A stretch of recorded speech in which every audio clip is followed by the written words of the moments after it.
This is what happens when you tell a Republican representative's nephew you're not a mind reader.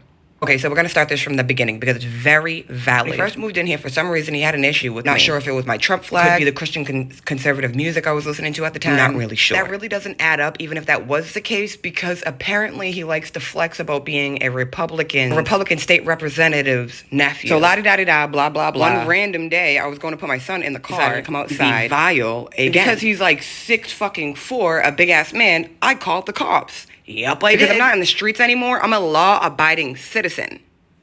We don't handle things street-wise anymore. But anyways, like I said, we became friends. Friendly neighbors. Not hanging out. He's never stepped foot in mi casa. So let me take that back. He's never stepped foot past my welcome rug, okay? Not past my welcome rug. That door back there. He has never passed that, okay? Like I said, we exchanged numbers, and immediately the favor started, okay? And because a lot of the time he would use his mother as an excuse, I would give in. Every single week they asked me to borrow money, I would say yes. Let's fast forward to Monday. Wait, let's backtrack to 2 weeks ago. He decided to get really, really drunk and drive his car into a tree. Luckily, nobody was hurt. Luckily, he wasn't killed due to the airbag. Well, he left to go to treatment. While he was gone, I seen his mom driving their car, a shattered windshield, okay? Completely shattered. It looked like a body went through the windshield, okay? And I said to her, please don't drive that car. If you need a ride, I will bring you. No gas involved. I will bring you. Blah, blah, blah. Bring her a couple places. No issue. Friday, this last Friday, I went to work and got a message from somebody in the neighborhood saying that Nick, my next door neighbor, had came home. Fine. Cool. Welcome wagon. I hope you're doing well. Fast forward, because I went to work Friday, Saturday, and Sunday. Now here's Monday. Bring my son to school. Get ready to go pick him up. And I'm driving around the circle. It's a circle that is a one-way circle. Go in one way, you come out one way. Seen him talking to another neighbor. Mind you, they were talking,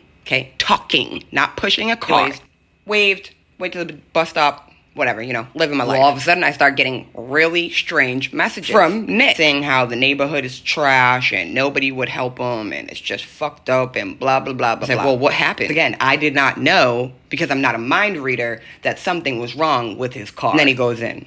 Okay. Then he tries to say he's not talking about me, he's talking about everybody else. Then more of the sexual advances that I have not been reciprocating to start. He said something about doing a 69 with me all day or all night. Because of my sexual abuse traumas, I don't do well with things like that. Let's just say that. I don't do well with things like that. Got to the point where I said, hey, you've been doing this for a while and I don't reply.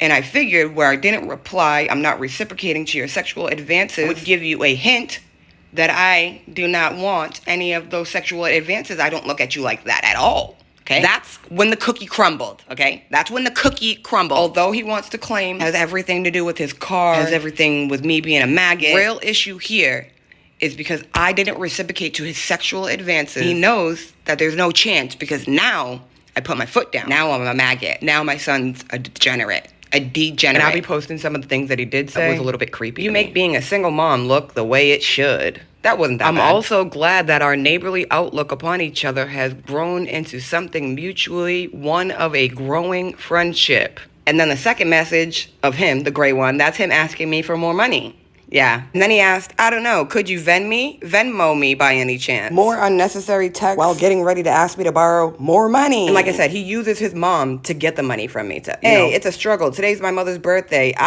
We could use a little bit of help if possible. I said, just let me know what you need. Also, happy birthday to your mom. He said, thank you. 40 or 50 or whatever you're comfortable with. But it's going to be most likely until next week. Oh, and I did want to throw in that both of them get income. Both of them get income weekly. I get paid bi-weekly.